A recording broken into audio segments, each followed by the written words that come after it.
and they end up living beyond their means, and the credit card industry is there to catch their slack. I started figuring out that hope has consolidation option, your credit score can increase. And in another debt consolidation, charge you. And sometimes if you have like some deal with debt where it's like no interest, overall, again, I would not choose this path because debt basically enables people to live a lie, financial expert Rachel Cruze said. And she's absolutely right. But what if you could turn that lie into truth by finally freeing yourself from debt?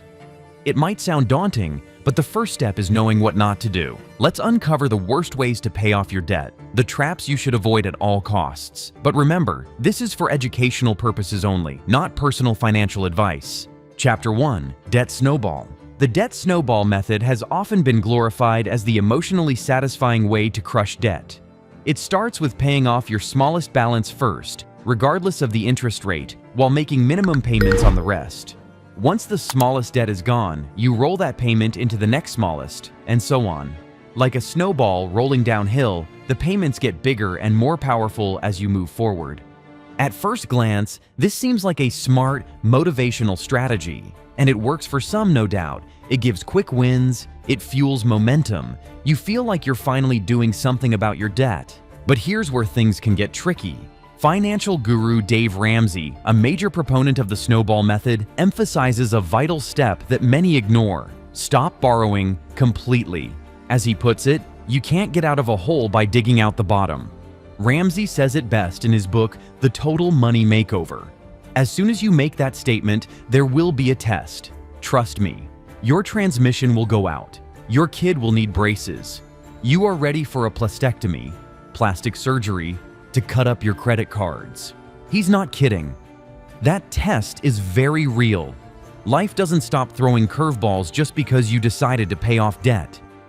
The real danger of the debt snowball lies in its seductive simplicity. It makes you feel like you're winning, but that feeling can be deceptive. The method doesn't take into account interest rates, so you might end up paying thousands more in the long run just for the sake of knocking off a small balance early. Emotion can be a great motivator, but in money matters, emotion can also blind you.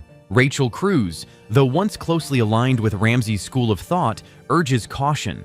She sees another trap far more dangerous than the snowball, one that people walk into with good intentions but end up worse than before.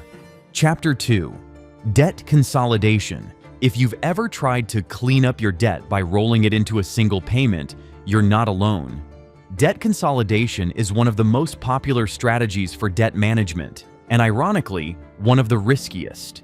The idea is that by moving all your debt into one place, ideally with a lower interest rate, you make it easier to manage. It sounds smart, but this illusion of control is where the danger begins. Rachel Cruze points out that this strategy is one of the worst ways people try to eliminate debt. Why?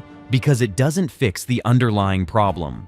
Just because you're shifting numbers around doesn't mean that your behavior's changing, Cruze warns. And she's right, debt isn't just a math problem, it's a behavior problem.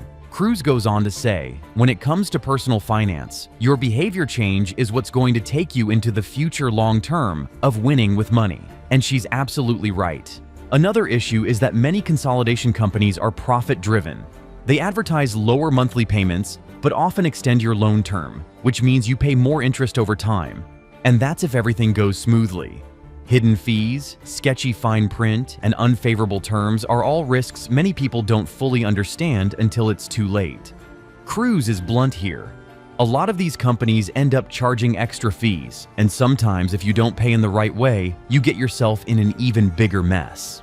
There's only one exception where Cruze cautiously supports consolidation: student loans. In those cases, the interest rates might be reduced significantly, or repayment terms can be adjusted more favorably. But even then, it's not a magical cure. So while debt consolidation may seem like an efficient shortcut, it's often just a detour back into the debt cycle.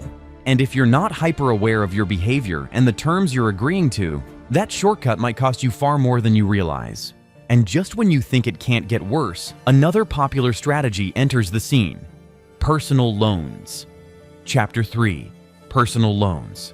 So you've racked up a mountain of debt, and now you're hunting for a shortcut to wipe the slate clean. Maybe you've heard someone say, why not just take out a personal loan and pay everything off at once? On paper, it might sound genius, but according to financial expert Rachel Cruze, this solution is often just another trap in disguise. You are now taking on another loan, even though all the other loans are going into that loan. So again, it's just this idea of moving your debt around, Cruze said. The issue here isn't just about numbers or interest rates, it's about behavior.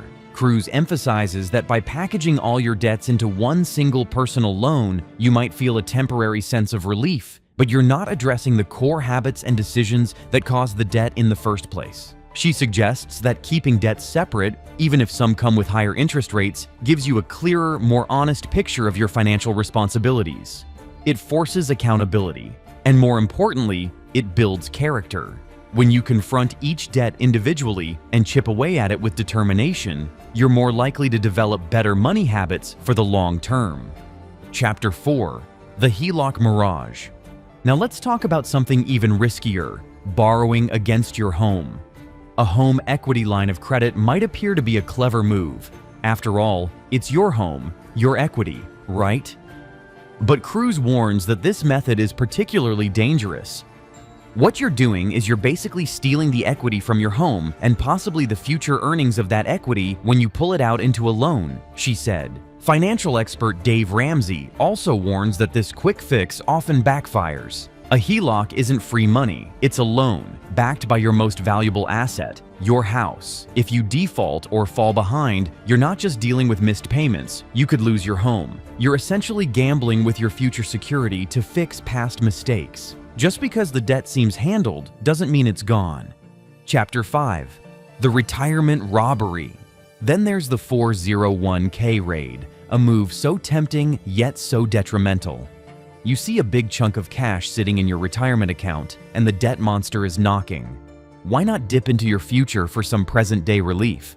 People will go and borrow on their 401k, Cruze said. What's hard about that is if you don't realize the fine print. If you leave your job in some companies, you have to pay back that loan within 90 days.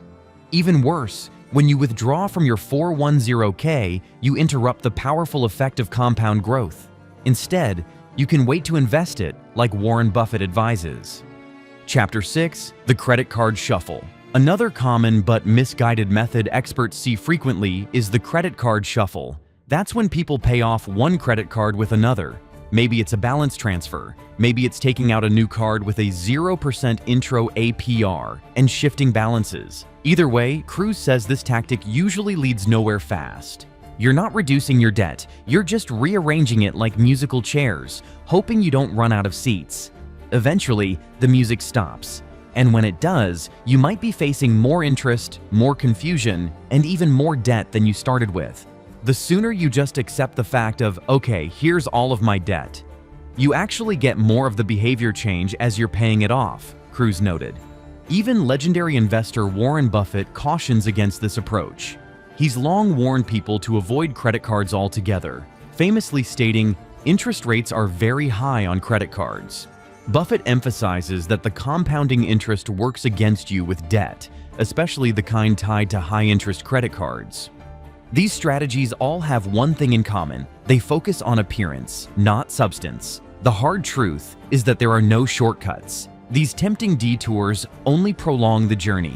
But at the end of the day, yes, these risky paths can pay off debt, but not really.